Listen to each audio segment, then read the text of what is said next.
Funding for Elwood City Limits is brought to you by Christopher Eiffel, Dan Mike Dawson Silva, Ian Collis, John DeLong, Josias Melendez, Leanne S., Light Relentless, and Poolside 123. Become a Patreon backer of our podcast today for as little as $1 a month at patreon.com/Elwood City Limits.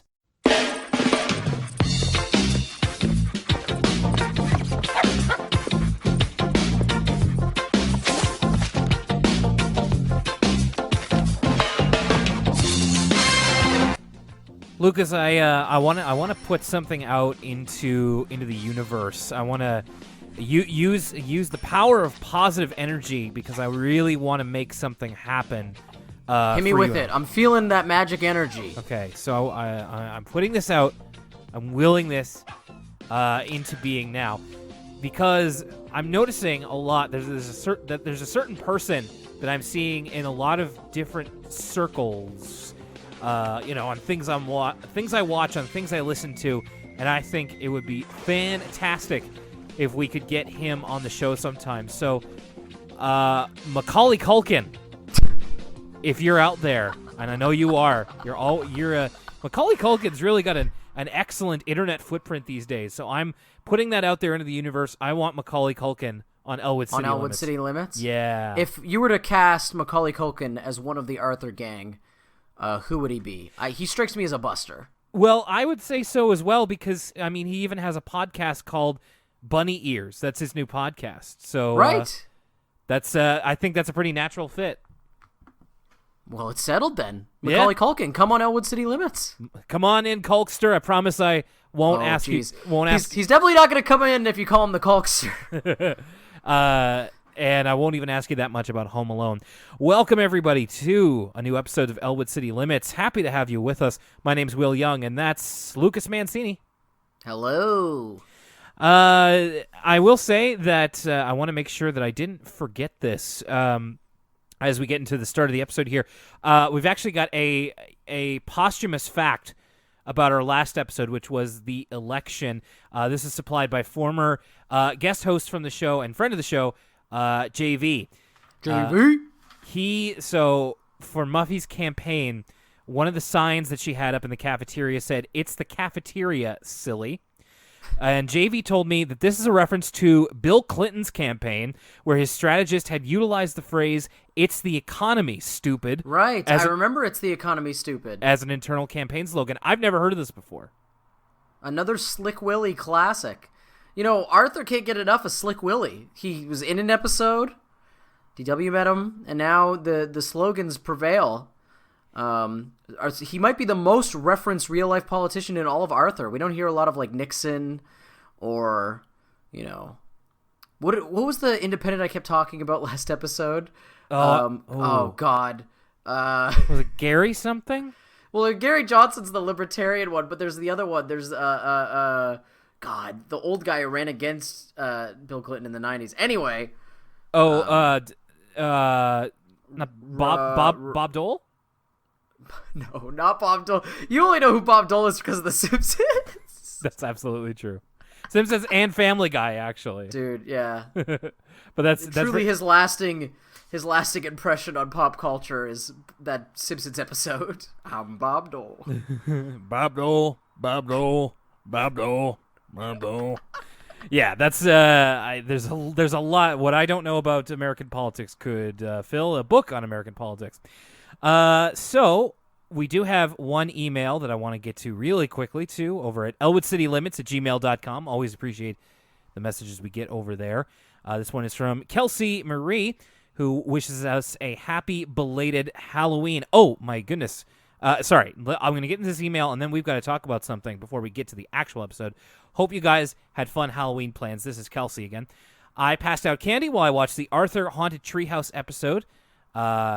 And Kelsey also says, Binky was the student of the month of this Halloween episode. Binky's my second favorite character besides Mr. Ratburn. I usually like Binky the most when he's paired up with Buster in some episodes. Also, do you think they're ever going to do another Christmas special? Because I think it's about time. Well, Arthur, the show has been pretty prolific with specials in the newer seasons. I actually haven't seen any of them, but I gotta believe that a new Christmas one is high on the list. Oh yeah, definitely. Isn't there like a Kwanzaa one eventually, or I don't know. There's Arthur is again one of those shows where it's basically I'd be surprised if there wasn't an Arbor Day episode. It's not afraid to play into seasonal tropes, so I would expect another Christmas episode. I also agree with her. This episode's fresh in my mind, but I just gotta say, Binky is just so great. We'll get into it later. Yeah. But what just... I would go as far as to say he has surpassed Mr. Ratbird as my favorite character just by watching these episodes recently. Binky's just wonderful. 100%. I had a flash while I was reading that email because I couldn't believe we had forgot to talk about this. So as I posted about on our social media last week, the Coast Magazine's Best of Halifax Awards 2018 has come and gone, and I'm sorry to say that we did not place in the top 3 this year. They give it a gold, a silver, and a bronze, but I would like to think that Elwood City Limits is the official copper award winner. I like to think of us as a close 4th place. Congrats to the other winners. It's an honor to be nominated. I've always, I grew up reading The Coast, and so it's always been a dream of mine to be nominated for a Best of award. So even being nominated exceeded my wildest expectations. And big congrats to my favorite podcast in the city, Dog Island, which came away with a bronze. Mine too. And you and I had said to each other that if we don't place, we hope that Dog Island did, and that is exactly what happened. And it was really cool thing for me as well. And Lucas was kind of the person who really internally began the push for this. So I want to thank everybody who voted for us, who nominated us, who got us to that point. But Lucas, I want to thank you as well. This was a really fun ride to go on, even though it didn't quite end up how we wanted to. But there is always next year, and you even represented us at the best of Halifax Gala. Yeah, the difference is between winning and not winning. Sorry, I wouldn't say we're losers. Is that I had to pay for my ticket, but it was well worth it just for the pictures for the gram. Yeah, if you guys aren't following Lucas on Instagram, you're missing out. He had It's Lucas_Mancini if you want to follow me. 100%. I was very impressed by your flossing. I tried to floss recently with some of my younger relatives, and I was told emphatically that I can't do it. Listen, let me tell you a dark secret about when you're not a Generation Z and you're trying to floss. I didn't wake up flossing like these kids these days can. I had to watch hours of YouTube tutorials and practice in front of the mirror before I would even begin to floss in public. So that's from, picture me basically flossing under a waterfall, because the end product you're seeing is after hours of hard work. I think you did great. I really wanted to affirm you there, and you're also rocking the suit, and which is great. It turned out that I wasn't able to go with you because I was working that night. But it turns out that I kind of missed the whole gala thing. So if I was there, I would have shown up in a hooded sweater and jeans, my normal stuff, and you would have been embarrassed to have me on your arm. No. They say to dress what's your personal best. There was plenty of people who were a little bit more dressed down. So you wouldn't have been that out of place. All right. Well, that's still not my best. That's more of my normal. You should have seen me dressed this Monday when it was 10 degrees out. I was just going to a buddy's place to watch wrestling. It was sweatpants with my pajamas underneath it, a hoodie and not flip flops, Birkenstocks. Thank God. Oh, even worse. No, I'm just kidding. I'm just joking with you. Oh, you have every right to. Anyway, one more big thank you from us to you. We will try again next year, but it certainly feels good to be nominated, and I'm glad that we had some sort of presence at the gala regardless. And now we just keep doing what we're doing. We're going through season 5 of Arthur here, and we've got 2 full episodes or 2 full stories in this full episode here. And Sleep No More, I recognized from the title immediately. I knew it was a Buster episode, and I knew it was the one where he went to the pizza restaurant, let's say. So we get this incredible opening. Yeah. Buster as an academic, and as someone who is currently enrolled in post-secondary education. I haven't been for a long time, and now I'm back going to school. This tickled me as a biting parody of real life, basically, presentations and seminars and lectures. Arthur coming out dressed as I hate to bring this person up, but call him Arthur B. Peterson, because Arthur comes out dressed with the 3-piece suit with a pipe. He's introduced by Arthur, his esteemed colleague, which is another funny detail. And then there was also funny, what I liked about this is, again, it's very true to life with the introduction. That's exactly how the introductions would go. And then all the realistic as just like a real lecture would.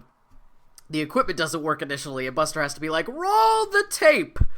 And they make sure it doesn't just cut to footage. You could see Buster's pointer in the foreground, which is a fun little detail. And basically Buster's giving a presentation about narcolepsy. A big theme of this episode is sleeping. So Buster's welcomes everybody to his TED Talk, and he's even got a real good bubble pipe going on. I was looking into some years ago getting a good bubble pipe. But no dice. Where would one procure such a thing? Amazon, I guess. Online, I think. I think I might have tried to get one from the dollar store, but it was of inferior make. So bubble pipe. I really need to put that on my Amazon wish list. But yeah, Buster kind of giving us the finer points of sleeping. It's funny if this were made today, this would absolutely be Buster with the headset microphone. He's got the clock in the front of the stage. And it's yes. Doing an actual TED Talk. I gotta say though, looking at this now, I know their joke is that Buster sleeps all the time. But if I had a child that was Buster's age and he was sleeping this much, I would be worried he was had early onset narcolepsy. This is an unhealthy amount of falling asleep in inappropriate situations. It's kind of I was more so worried. I know it's supposed to be funny, Buster's always tired, but I was worried for his health. I was geez. Yeah, I hope Buster doesn't operate any heavy machinery anytime soon. Yeah, 100%. It is a little. It's turned up quite a bit to a cartoonish degree, as it was. Although I do know that this is where I learned that the name for the scientific name for the wild boar is Sus scrofa. That is probably the funniest part of the intro is when Buster's snoring and he accidentally makes the wild boar noise. Buster ends off his big talk by, of course, falling asleep, and his next part in the series will be eating after sleeping. And if you're not yawning by the end of this, man, you've got a long episode ahead of you. The actual episode begins with is it Buster watching the episode? No, it's all the kids are watching a special on Neil Strongarm landing on the moon. And so they're all kind of pontificating about their destinies. What are they destined to do? Brain wants to discover the origin of the universe. Francine wants to win a gold medal. There's a really funny moment with Muffy where she's like, I want to solve world hunger. And everybody's shocked. And then she's like, after I retire from being a famous, glamorous fashion designer. And everybody kind of sighs with relief almost. They were worried, who are you? What have you done with Muffy? Yeah, it was so drastically out of character. Francine wants to win a gold medal specifically in Olympic hockey, which, when's the last time that the U.S. women's team won gold? I'm not sure when the women's teams won gold. I know there's an incredible Kurt Russell film where the American men's team wins gold. It's called Miracle. Oh, yes, Miracle. I've never seen it. And they end up on a commercial. Buster's asleep on the couch, but he's awakened by a commercial for Pizza Paula's Pizza Land, I believe it's called, which is a new theme park which is built around the entire idea of pizza. And so how many theme parks have opened in Elwood City's general area thus far? Because I was thinking about this. So there was the one where very early on, there was the puke ride that was added to a theme park that already existed. Yeah. And then there was the episode where there was the new theme park that Arthur and DW wanted to go to, but instead they went to Water Zone, which was the beach. So that was Aqualand. That was Aqualand. I feel like there's more. There was Ponyland. There was Ponyland. Okay. What I'm starting to get at here is that I don't know. I just don't think all these theme parks opening up within this this theme park is long enough outside of town that they would have to stay at a hotel to go to it. But it seems like a lot of theme parks opening up in a small area. I know you're a fan of the YouTube channel Defunct Land. I feel like they'd have a field day with all these theme parks in Elwood City. 100%.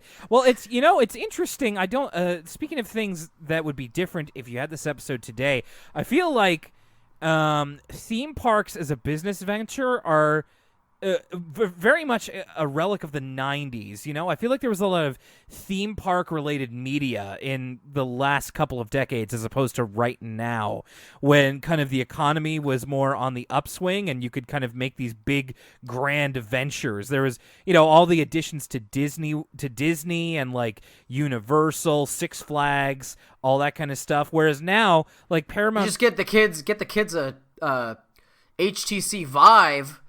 And they got the virtual theme park. They're good. They're set. Yeah, like, recently Paramount Canada's Wonderland in Ontario closed down. It's not to say that, theme parks are in regression or anything, but it's just not something that you would see a lot of. It's kind of like how arcades are very much a relic of decades past.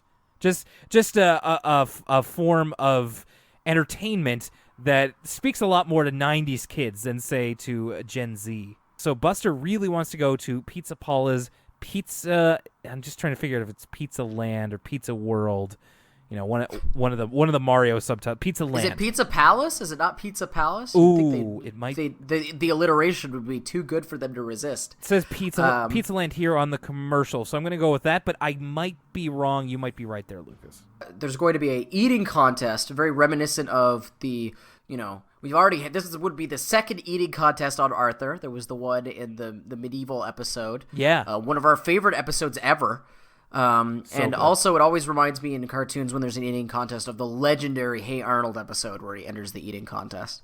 One of my favorite episodes of Hey Arnold, next to the Christmas special. Oh, I don't know if I've seen that one. Oh, the Christmas special is really good, though. Well, that is by far and away the best episode of Hey Arnold ever, but the eating one is my other favorite. I think Hey Arnold might be due for a rewatch. I got to find out where that's streaming.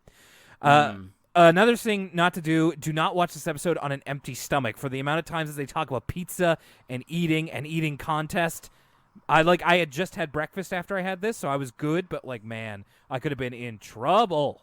So the prize for the eating contest is a pass to any of, do you remember the pizza lady's name? Pizza Paula. Pizza Paula's restaurants? Right. Which begs the question, what does a pass to a restaurant entail? Ooh, that's good. I didn't pick up on that.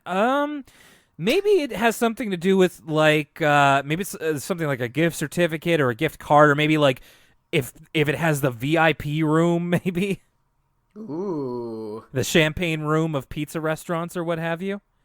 Good question. I feel like that would be if Pete's Frootique opened up a theme park. Oh my gosh. Can you imagine? It'd be like, "Oi, Gov, you got to get some crisps." Boy, summer. Our poor American listeners have no idea what Pete's Frootique is. It's like Whole Foods, but more British. With a distinct British flavor. Buy some of me chocolate. It's $15. It is. Yeah. This is Australian. This is awful. Yeah, that's not a chocolate. Yeah.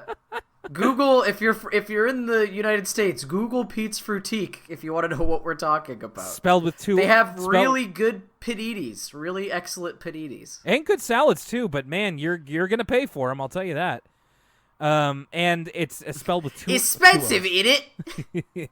It's spelled with two O's. It is what I meant to say. Frootique. They cost money, much like a trip to this pizza place would, because when Buster brings the fact that he has to go to this, it's his destiny to win this eating contest to his mom. Again, we get some realism with, we know that Buster's mom and him, of all the characters, they're probably on the lower end of the income scale in that, Buster and his mom live in a condo, whereas Arthur lives in a full house, and because Buster's parents are separated, he only has one income in the family, and so we get another. It's one of those, we talked a lot about this in season 1. Arthur does this subtle thing where it makes people's different living situations totally normal, and Yeah. it doesn't really focus on them. It's just like an aside thing of Buster's mom's like, oh, we don't really have the money to do that right now, which I always appreciate because they don't make a big deal out of it. It's just like, it's just a part of some people's lives. Yeah, it's just a fact of life. And then we get a really funny moment where Buster's like, she's like, it'll cost a lot of money that we don't have. Buster goes, money?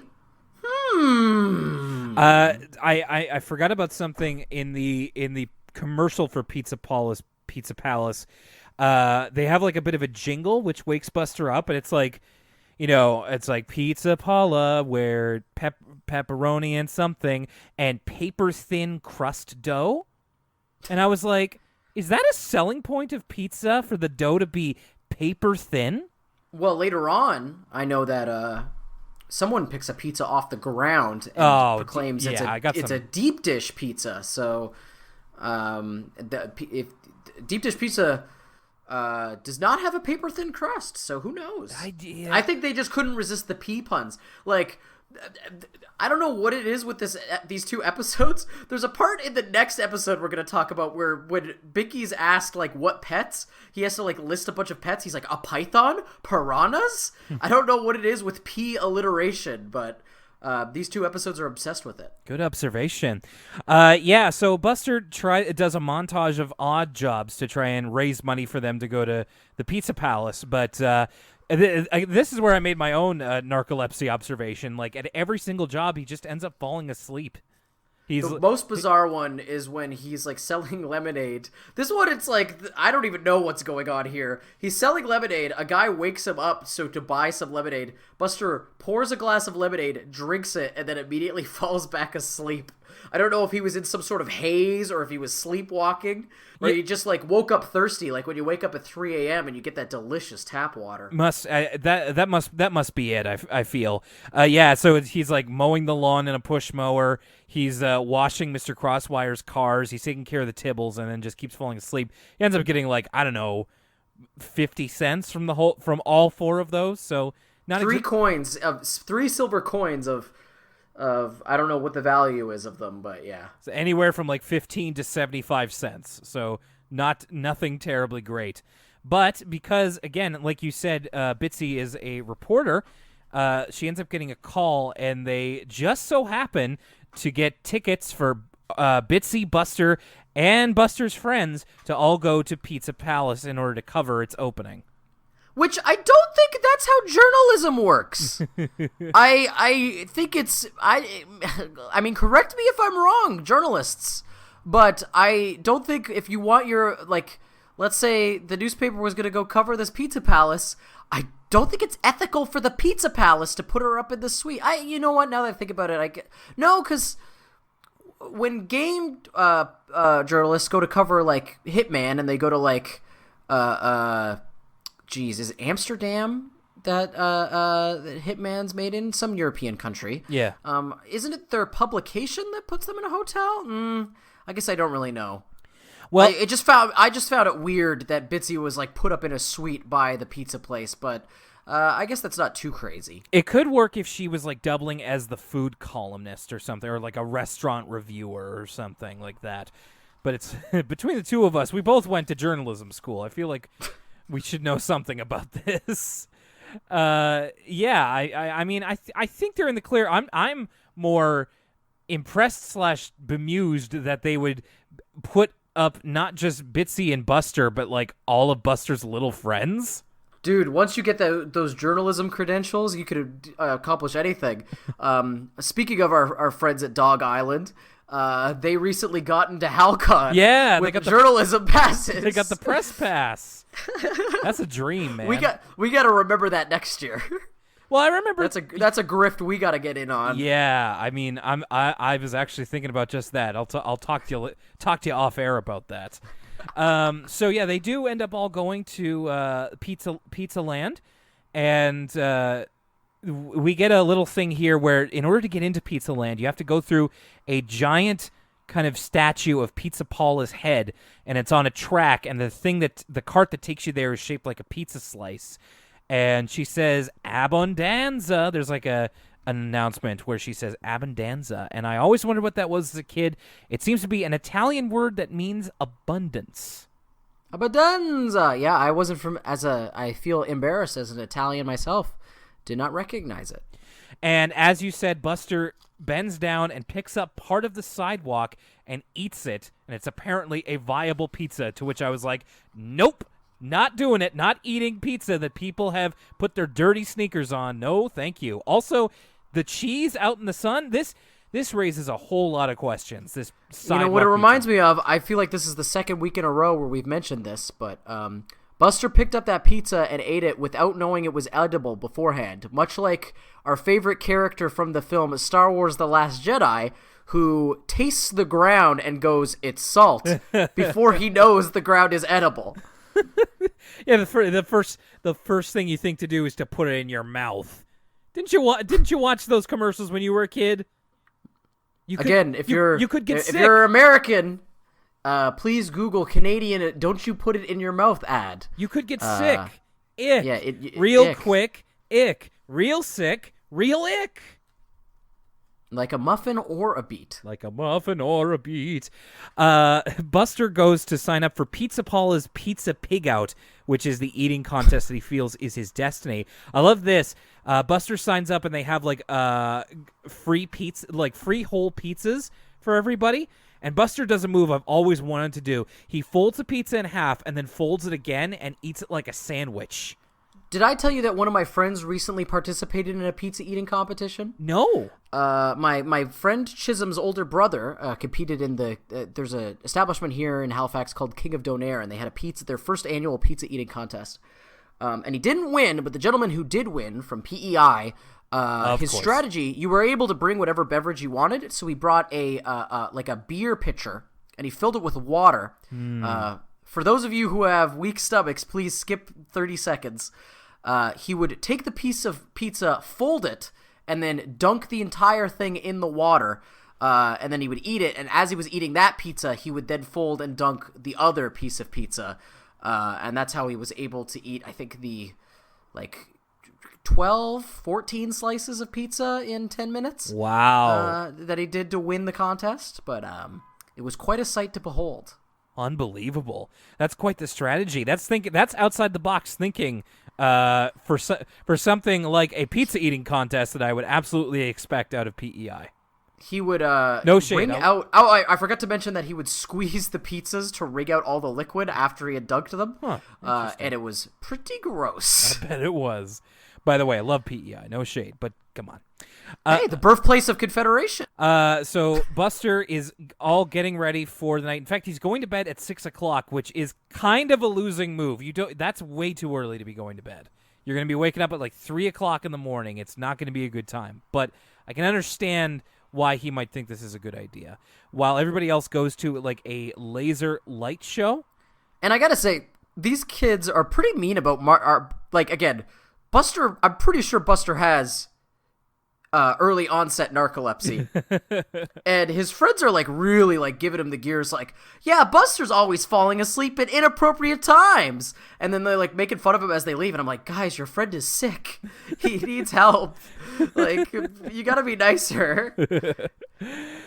Kids don't understand. Narcolepsy didn't even seem real when I was little. It seemed like something that a character on Freaky Stories would have.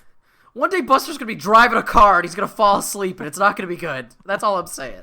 Man, we keep on talking about what happens if Buster when he gets to college. That's if he gets to college at this rate. Yeah, so Buster does a couple of like exercises, like chewing exercises before bed, which, is kind of funny. He seemingly goes to sleep. Everybody goes to see the light show, which is in like a cheese river, which again, God, the smell of that place. It must... Can you imagine? It must reek. There's speaking of Binky, great Binky line here. It's just basically like pizza toppings done with laser lights. There's fireworks, and then everybody leaves, and Binky goes, wow, that was deep. So we get back to the hotel room where everybody is sleeping. Buster can't sleep, so his mother offers him earplugs and her sleeping mask. I've always thought of wearing a sleep mask. I always like to have a little bit of pressure sensory deprivation. Yeah, a little bit of extra pressure on my face. I find that helps me sleep. I don't know why. Like that's No, we all have our rituals. I can't sleep unless I have a fan, and I tuck my blankies under me like a burrito. Oh yes, I am also sleeping with a fan on more regularly now, but that's also because there's two warm bodies in the bedroom, which I'm absolutely not I'm still getting used to. Yeah, I just always need to sleep on my side. I find that I can't really fall asleep if I'm on my back unless I'm really tired. Now, I think, so we're getting to the part of the episode where while they were at the light show, you want to talk about trippy, Buster must have been taking edibles off screen because after he puts the sleeping mask on, for some reason he has like a pizza hallucination? Yeah, he goes immediately to sleep and then he starts seeing like pizzas floating. He sees all kinds of lights and colors, and it's the immediacy of the follow-up that really kind of lends credence to your theory here that maybe have we seen Arthur's dreams yet? That's another highlight of this episode I wanted to touch on. Is we can go to those now. Buster keeps waking up basically, and every time Buster wakes up, we're treated to Arthur's dreams being interrupted. Basically, he has these bizarre dreams where like DW is his servant, and she like makes him breakfast in bed, and then she's like, "Is there anything else you want me to do today, Arthur?" And then Arthur like brings up like Chris Jericho's list of moves that he knows, and sort of like unravels this scroll of an itemized list of things for DW to do. But then of course he's shaken awake by Buster. Number 4 on the list of things for DW to do: arm bar. But yeah, I loved this because DW is reading it off, and eventually she starts like saying like what seems like random things. She's like, first is 4 hours, 2 minutes, and 1 second to go. And Arthur's like, what are you saying? And then Buster ends up waking him up, and Arthur's just like, DW, don't go. It's it only happens like twice in the episode, but every time Arthur is woken up, he's so uncharacteristically rude. It's very realistic because I was paying close attention to the clock. There's a digital clock next to Arthur's bed, and it's like 12:40 the first time he wakes up, and then it's like 1:08 the second time. And these are like 11-year-olds we're talking about here. If someone woke me up at like 1:08, I would be so cranky, like. Oh yeah, like absolutely, it makes sense. It's just like you're not used to hearing Arthur kind of take this tone with people. The second time he's woken up, we'll get into that in a second. So all the kids are trying different techniques to help Buster fall asleep. Francine's trying to tire him out by making him exercise, which just makes him hungry. Brain shows him math equations, which immediately puts him out. But then he dreams he hears the lunch bell. I think that's probably my favorite tactic. Muffy gives him like her like sleep net thing. Muffy had like a completely different bed ordered in or something, but then he eats chips in it and she kicks him out of the bed. Muffy strikes me as the type of person who would have a food bed. And Binky says it always helps me to punch my pillow a few times. It's like, does that help you sleep? And he's like, no, but it makes my hand hurt, which makes me think about that instead of how I can't sleep. Which begs the question: how hard is Binky's pillow? Yeah, he must need those. He must need those real stiff. Like maybe he stuffs it with hay. And Arthur's suggestion, counting sheep, seems to be the one that works. It's like 12:41 or something by the clock. So this is way past these kids' bedtimes, and we get another dream sequence that Buster interrupts of DW smashing her Crazy Bus merchandise. Which is hilarious. It's so funny. Yeah, she's like taking a mallet to it, and then she's like, and then I'm going to destroy all my Mary Moo Cow stuff next. And Buster wakes Arthur up, and Arthur's like, Buster, no, you fell asleep. You counted sheep. He's so exasperated. Yeah, he's distraught. And there's even a point where it's like Buster's explaining, like, I was thinking about this, but then that made me think about this, and that made me think about this. And Arthur's like, Buster, stop it already. Like he was thinking about counting sheep, and then he thought of shepherds, and that made him think of shepherd's pie, which made him think of pizza. And then Arthur just immediately falls back to sleep. He's just completely done with it all. So Buster decides to order room service but room service is closed for the night, so he has to go down to the kitchen to get it, which I feel like I have not been to enough hotels to know if that's like a normal thing or not. Oh, yeah, I think so. I've heard of that before. Go down to the kitchen if you're trying to get room service at a certain time. I think hotel may vary. Okay. And he does, and there are a bunch of people who are making pizzas for the Pizza Pig Out. And, in fact, they enlist the help of Buster, and they even give him a chef's hat to make pizzas. And it turns out a bunch of the people who are making them are the other contestants who can't sleep because they're also really nervous about the Pizza Pig Out. And, in fact... Which is... This whole situation's just bizarre.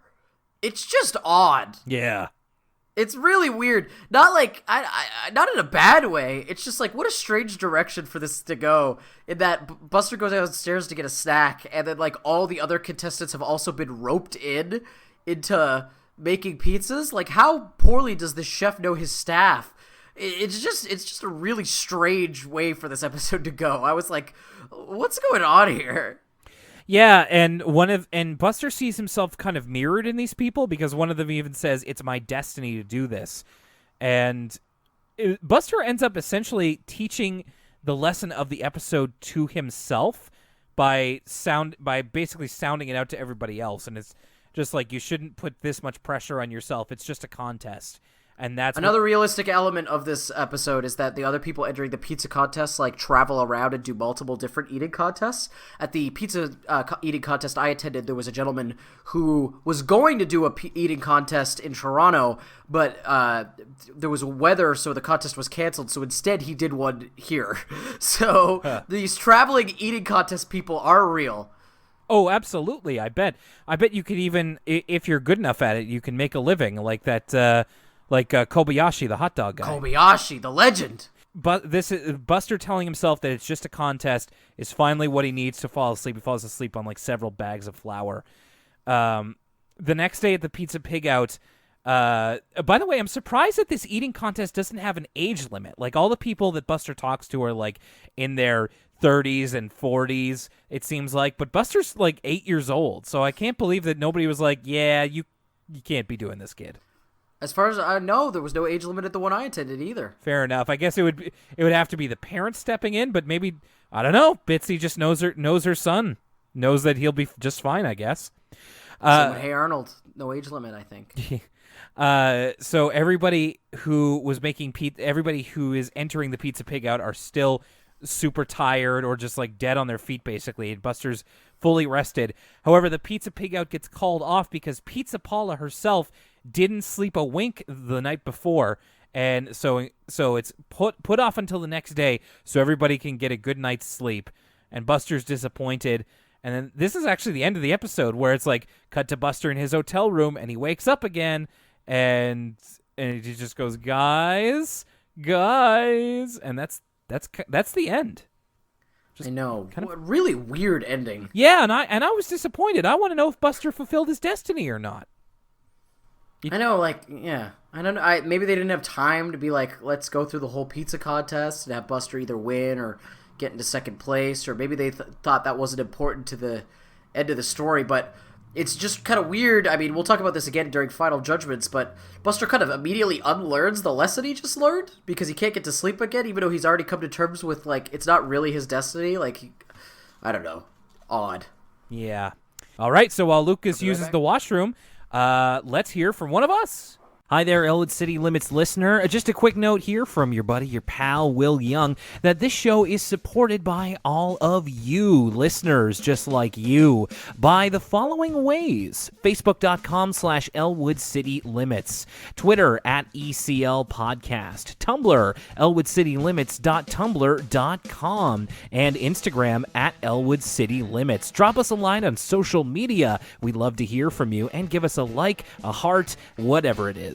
Email elwoodcitylimits@gmail.com. You can get your email read here on the air. Just send it to us and let us know what you think of the episode, of the show, of anything in particular that we might have talked about or that's on your mind. And you can find the podcast by going to elwoodcitylimits.libsyn.com, and you can find it at your local podcast provider. Now, if the show is not on a service that you use all the time and you'd like to change that, make sure to drop us a line and we will get it on there as soon as possible. All right, let's get back to the episode now, already in progress. Yeah, so now we are getting into Pet Peeved, which I was not exactly sure what it was. Especially with this opening where Arthur and Dad Reed are building a boat, like a model boat, and Arthur extols the importance of following instructions, which is what he and his dad are trying to do. So, like, and he's like, imagine what would have happened if the people who did the Eiffel Tower didn't follow instructions. And it's like... and then we hear what is quite possibly the worst fake accent on Arthur yet. Not since Binky, like the band, were like, do you want to lose with us? Have we heard a fake accent this heinous? There are so many of you. You wouldn't fit in our limo. Yeah, and this is weird because, like, the company that does Arthur, at this time it was Cinar, like, are based out of Quebec. So, well, did you recognize? So the voice actor is Mr. Rappard's actor. Yes, it is. Doing a French accent that rivals my fake French accent in terms of bad French accents. I've been infamous for my bad John Chrétien impression. You know, I am just a boy from Shawinigan. But this accent, what I just said right there, that was pretty bad, right? This accent's just as bad. Yeah, it's like we were supposed to attach piece set cans to piece six was on set. Oh, jeez. Like that's as close as I can get it. So it's not the greatest thing in the world I've ever heard. a little. But it's basically, it comes all the way back around though, so where it crosses the Rubicon, where it's so bad it's good. Yeah. Or a goat that is fixing. Not often we see goats in Arthur who is fixing. It's throwaway character of the week. One-off character of the week. Well, actually, it's a pretty contentious episode for one-off characters of the week because there's going to be another one later on. But I feel like we've had a really good string of one-off characters. You know, there was Cave Daddy, there was the Landlord. They just keep adding them. And Repair Goat is the newest entry into the one-off character Hall of Fame. Yeah, I mean, you really have an eye for these one-off characters, so I'm gonna go with you here. Didn't leave much of an impression on me, but I'm glad he did for you. He didn't read the instructions. He goes, "Yep, she's good as new," and then the machine's immediately broken. And Mom Reed is just like, "Don't you want the instructions?" He's just like, "Don't need them." So I mean, maybe I was wrong. Maybe he does leave something of an impression. And the cold open ends when DW. Says she's put together this invention that's like basically a little airplane on like a gun shooter, and it launches and accidentally breaks the boat that Arthur and Dad Reed made. And it's just like I made this without following instructions. So, you know, this is what happened when you kind of do your own thing. The actual episode. I'd hate to see Arthur and his dad assemble IKEA furniture. Yeah, really. I mean, they did a good job. They just got it. They just had somebody else mess it up for them. So the actual episode has to do with Francine is trying to find somebody to take care of Nemo, her cat, who seems is going to become more of a plot device for some of Francine's episodes going forward. So various people have excuses, like Buster. Well, okay, I got to get this out of the way, and I know this is me being annoying because the answer to this question is if she did this, the episode wouldn't happen. Yes. But I got to point out, it's a cat. They don't have to take it to their house. Like, they could just come over and feed it. As someone who owns a cat and someone who has taken care of other people's cats when they go on vacation for much longer than a weekend, the cat is fine to be in the house by itself. You just got to fill the bowl. It'll be good. Like, don't worry about it. It's got a litter box. Like, the cat can be home alone. You don't have to put it in the kitty kennel. I think it's kind of crazy that she's like, it has to be somewhere else. But if that happened, there wouldn't be an episode. So whatever, I'm nitpicking. But I know what I'm talking about here. Yeah, I mean, I used to do that with my mother and I used to do that with our neighbors' cats when I lived at home. We would just go over and feed them like you get the key, you filled up the bowl. Yep, they're good. Exactly, and that was totally fine. But I mean, you kind of self-correct yourself right there. So Francine's having a hard time finding somebody to take care of Nemo. They run into the tough customers, specifically Molly, Rattles, and Binky. Rattles, who has a new dog named Crusher, who is very, very big. I'm not sure of the breed on this one. It's probably a pit bull. It looks like a pit bull to me. Yeah, and he's like controlling it with like a chain. Like it's pretty. The dog's real big and he's real mean. They kind of intimidate both Francine and Nemo. But then Binky comes back to quickly apologize. He's just like, "Sorry, Francine, I got to keep up appearances here. You understand." And this is kind of where we learn that this is going to be a Binky episode. Yeah, always appreciated here. I also like the return of Rattles. He's not exactly on the form of the rabbit stays or what have you, but it's going to be hard to top that. But I'm glad he's here nonetheless. Rattles at maybe his most psychopathic. It's strongly implied that he wants to kill Francine's cat in this episode. Yeah, he's very cavalier about its life. Like, later on, he's like, "Let's get that cat down from that tree and I'll feed it to my dog." It's like, whoa, what? Yeah, jeez. Why do you want to kill this person's cat so bad? I know it's just like he's trying to be tough and intimidating, but coming to this as an adult, I'm like, geez, he wants to kill this person's cat? That's kind of crazy. I guess that's where the tough part of Rattles' tough customer reputation comes into play. I don't know if that's tough as much as it's just like criminal. Like, is he Michael Vick? Ugh. Like, why is he trying to make his dog eat this person's cat? I don't know. It's just odd. Anyway. So Francine decides to basically, in a roundabout way, ask Binky to do it. To take care of Nemo. I do like this of like how Francine is basically trying to bait Binky into asking or being asked, and she's like, "I need a kid who's like really tough. I need a kid who's really, really tough." And Binky hears this and goes, "Well, how about Sue Ellen?" I love that he defers to her. That's such a great pull. Binky, there's multiple moments in this episode where Binky has lines that made me laugh out loud. It's right after this, another one happens where Francine's like, "Please, Binky, I'll pay you $5 a day." And then Binky's like, "Make it 10 for the whole weekend." Yeah, that's classic Binky logic for you. Yeah, so Binky does agree to take care of Nemo for a weekend while Francine goes away. We get a little bit of Binky casual wear as Francine takes Nemo over. She's got all of his stuff and a list of instructions that Binky has to follow, and who Binky's very cavalier about not following the instructions, which our neighbors also always left us instructions about how the cats were doing and what kind of food they need, so you got to follow that. There's a really great moment here where Binky's like, okay, after Francine leaves, she's got this box of stuff for Nemo, and he's got the instructions, and he's like, all right, but first things first. And he rips open the envelope with the instructions, throws the instructions over his shoulder, and grabs the $10. Yeah. Nemo, we of course get a lot of Nemo in this episode. Lucas, I want to know your feelings on this. I've been very vocal about how much I love Pal.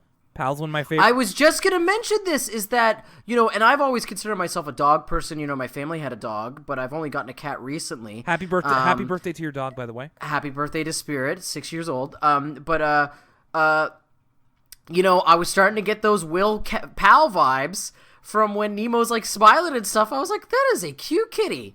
And maybe it's because I've been tricked into being a cat person because I now have a cat myself. But I couldn't help but whenever like Nemo shows Binky he's really happy, I was like, "Aw." Well, and that's the question I wanted to pose. Who's cuter, Nemo or Pal? Oh, that's difficult. That's so tricky. Well, you know what? There was a moment in this episode. There's a part where Nemo starts playing with Binky's shoelaces. Yeah. And that's just like, Spirit's a very different type of dog than Pal. He's not like a Labrador or whatever Pal is. I'm not actually sure what Pal is supposed to be. I'd say Golden Retriever, probably. A Golden Retriever. So I don't really have a lot of experience with a Golden Retriever. So I hate to betray my, always being a dog person, but I might have to go with Nemo here. Just because when Nemo was playing with Binky's shoelaces, I so much saw my own cat in there. And, he's kind of got a similar color palette to my cat. I was like, aw. Nemo's very cute. He's got a very handsome face, but I'm I'm a pal. You're a pal diehard. Wouldn't expect anything else. I'm a pal lifer, but I gotta give props. Nemo is very cute. I just I like me pal. I've been down with pal since day one. So Binky has just kind of has a bit of hijinks in taking care of Nemo. Like he built him basically treating him like a dog. Like he built him an obstacle course, which Nemo doesn't want to go through, and Binky just kind of ends up hurting himself trying to demonstrate how to go through it. Tries to play fetch with Nemo with like a mouse. Is just basically wants him to do more, but is not exactly familiar with how cats work. There's a part where Nemo goes up a tree and like Rattles comes by with Crusher, and he's like, "Hey Binky, what are you doing talking to that tree?" And Binky's like, "I was practicing insults. You weeping willow." It's moments like that where it's like, if this episode was any other Arthur character, even Arthur himself, it would be like a middle of the road episode. But like, I feel like you stick Binky as the central focal point of any episode concept, and he just carries it so well. Like, Binky's like his haphazard way. He always kind of wants to do the right thing, but he's also kind of like a bumbling buffoon. It's just so likable. Like, even though Binky acts like an idiot a lot in this episode, you can't help but root for him. Like, you're like, oh, Binky, like, you're so misguided, but I want to root for you. Binky is like the Kurt Angle of the Arthur roster. It's just like he can thrive in any situation with any cast member. Binky eventually finds a bit of common ground with Nemo, as, like you said, Nemo playing with Binky's shoelaces, and Binky gives him a ball of yarn to play with, and ends up covering the whole room. There's a line delivery in here that I've always remembered. It's when Binky's trying to sleep at night, but I wrote this down as well. This is like one of the weirdest, but like I love it, Binky deliveries ever. And Nemo's scratching on his dresser, and Binky says a couple times like, "Nemo, stop scratching. Nemo, please stop that." And then Nemo keeps scratching. Binky gets up and just goes, "Nemo, stop that." I love that. It's thinking about that sometimes, or saying it to myself, just makes me laugh. I've always remembered it.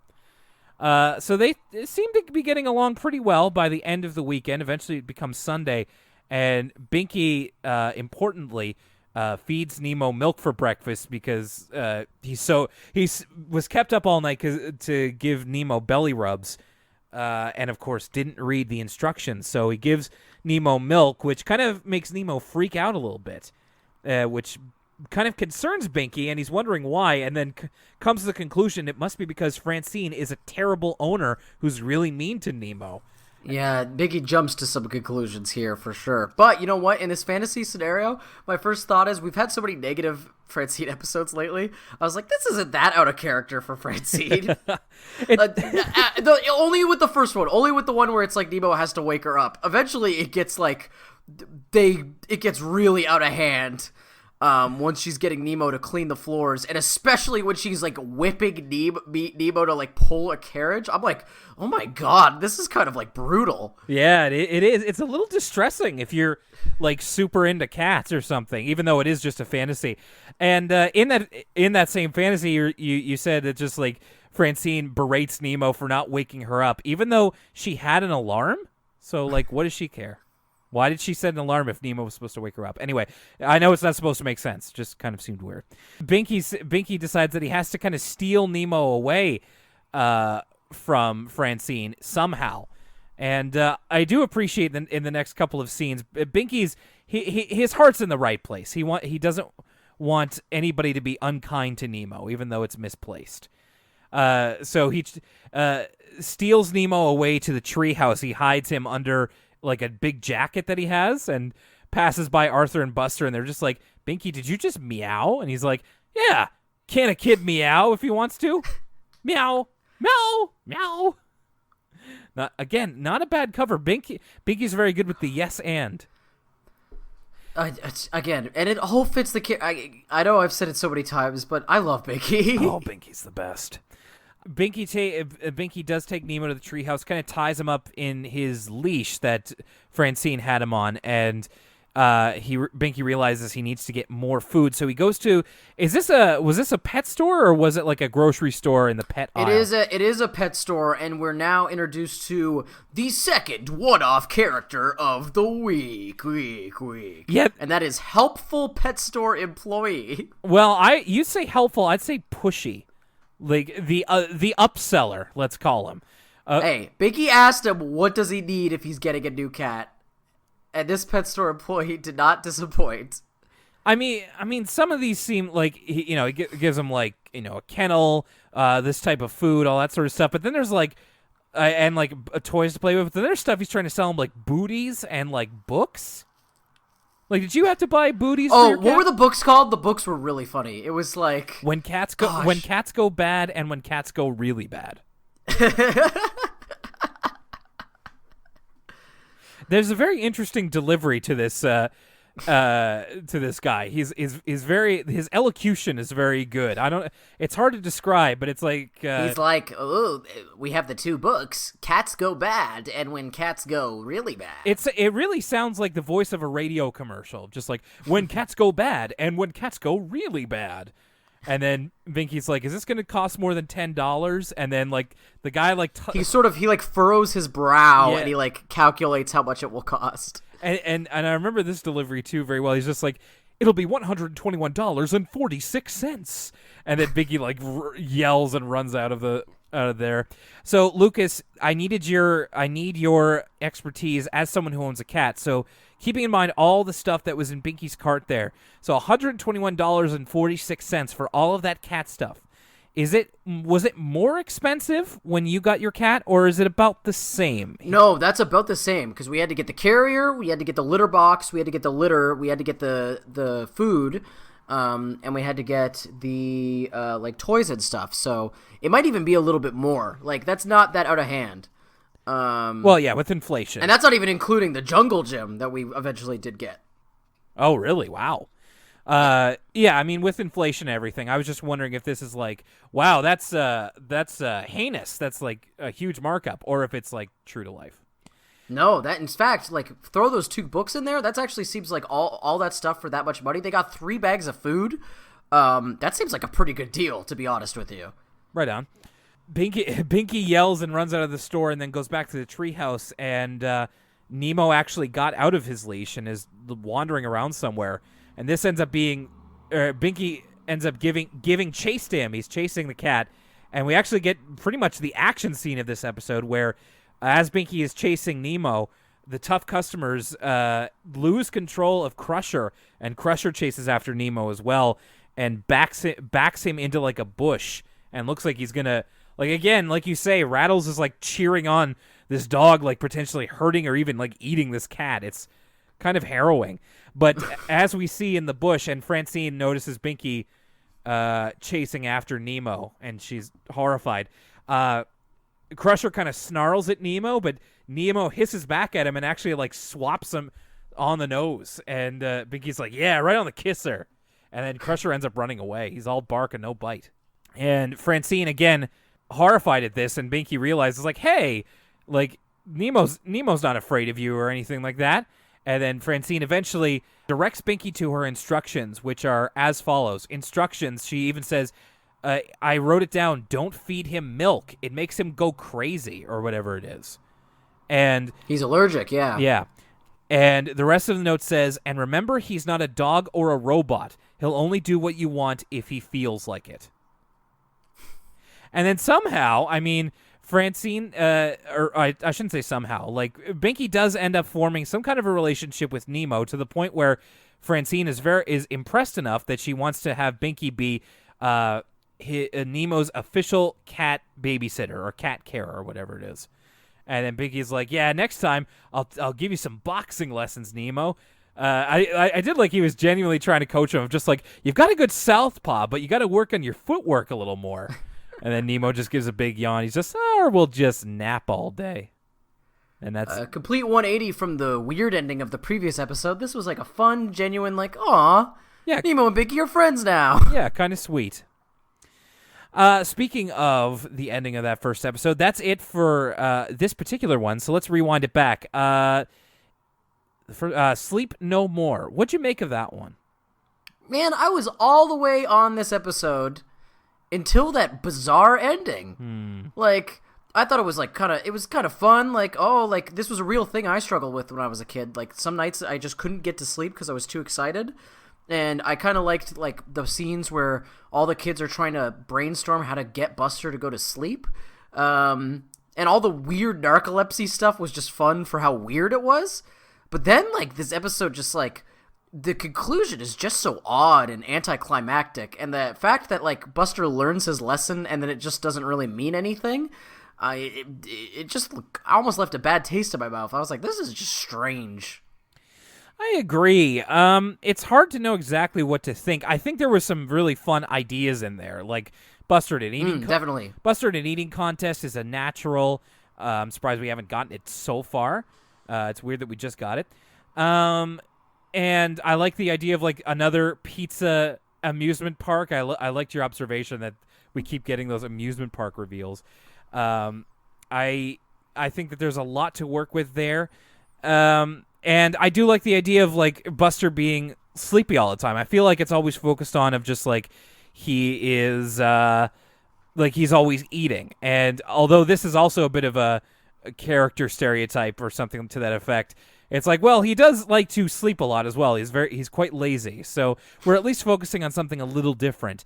And to the point of where we've said a couple of times that it's basically narcolepsy is kind of funny because it's pretty much just a one-off focusing episode. But, I mean, it really seems to build to something and then kind of doesn't deliver in terms of, like, we're talking about Buster's destiny the whole episode, and that's actually kind of, like, interesting of how they'll reconcile with that. And then eventually it's like, okay, Buster realizes that he doesn't have to. It's just a contest, which is fine, actually. I think that that's a fine thing to end. That's actually a good lesson, yeah. I liked where it was going with, like, oh, you know, you shouldn't get so worked up about things. They're not all the be-all, end-all. But then it's just, like, it fizzles out. Yeah, the problem is that it doesn't really end there because the ending is Buster then not getting to do it, even though he kind of overcame the intimidation of it all, and then he still ends up having trouble sleeping, and I'm like, well, I thought we solved this. Like, why is this still a problem? I don't understand. It's just a weird place to kind of end it at. So yeah, I think almost everything except the ending. The ending really brings it down a little bit. I think we talked about this last week, and we've talked about it before, about how some episodes improve in talking about them. I think when I watched Peeved, I wasn't as keen on it. I was just like, it's it's a Binky episode. It's fine. There's Nemo. Nemo's pretty cute. We got to see the tough customers again. Binky's always great, but it's kind of fine. But really, in talking about it, I appreciate it because as much as we do get a good, like we don't go too long without a Binky episode here and there. Like, they really are to be treasured because they deliver on a whole other level than a lot of other episodes have this season. It's just funny in a kind of different way. It's hard. Yeah, I agree. It's a very different sense of humor, but it's executed so well. Yeah, there's some heartfelt moments. The story itself actually kind of makes sense of just like Binky not wanting to follow the rules and not treating Nemo like a cat, essentially. And then kind of learning from his mistakes. I think that there was a progression here, that the story progression that kind of made sense, and we ended up in kind of a fun place. And yeah, I'd say I'm more positive on it having talked it out. Like you said earlier, Binky's like Kurt Angle. You could put him with anything, right? Like in the Binky episodes with DW, they work really well. The Binky episodes with Arthur, they work well. Binky episodes with Francine, Binky episodes with Bray. Like, no matter what character you pair him with, he shines. And in this episode, they pair him with a character that doesn't talk, Nemo, and still the relationship is like super endearing, and like the way they play off each other is super fun. Like Nemo not doing what Binky wants him to do. So it just shows how well realized that character is. And Arthur's got a lot of well realized characters, but Binky definitely, we've talked about this time and time again, is a huge cut above the rest.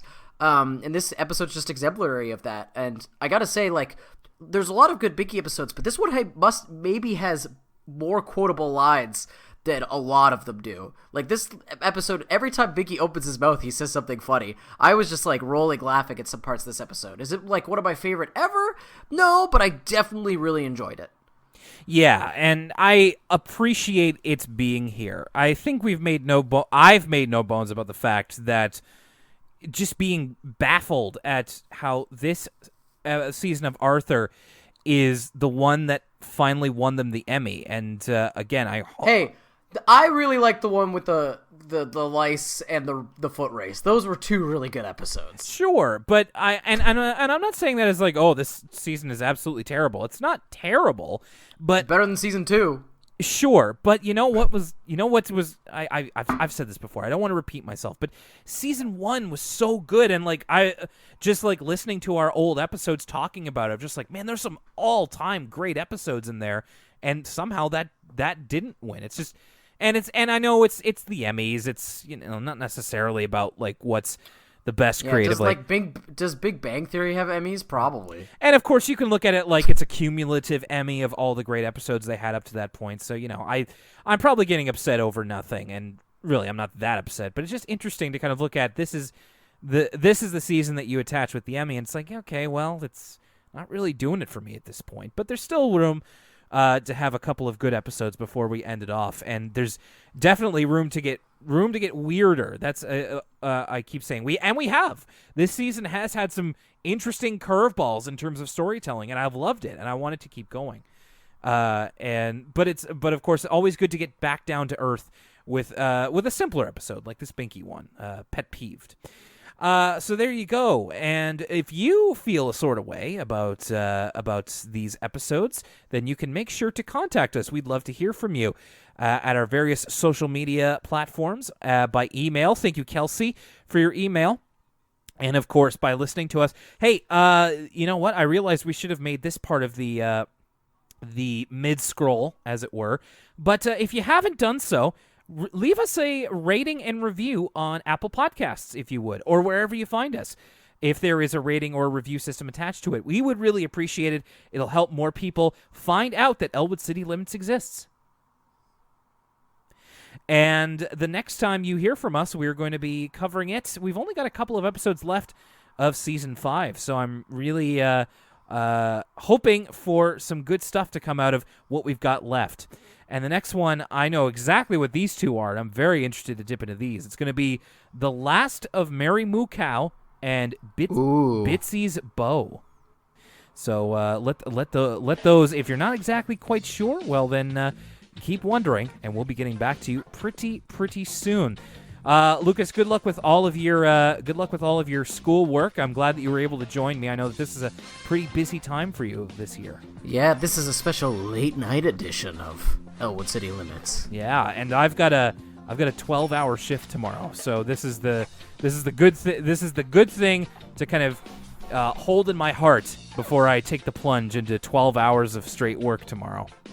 Well, hopefully you don't have narcolepsy like Buster and fall asleep. Oh my God, I would be fired. That's just how that would go. It's oh man, Shout out to all of our podcast listeners with narcolepsy. Really feeling that now. My name is Will Young. Thank you for listening to this episode of Elwood City Limits, as always. And for Lucas Mancini, money.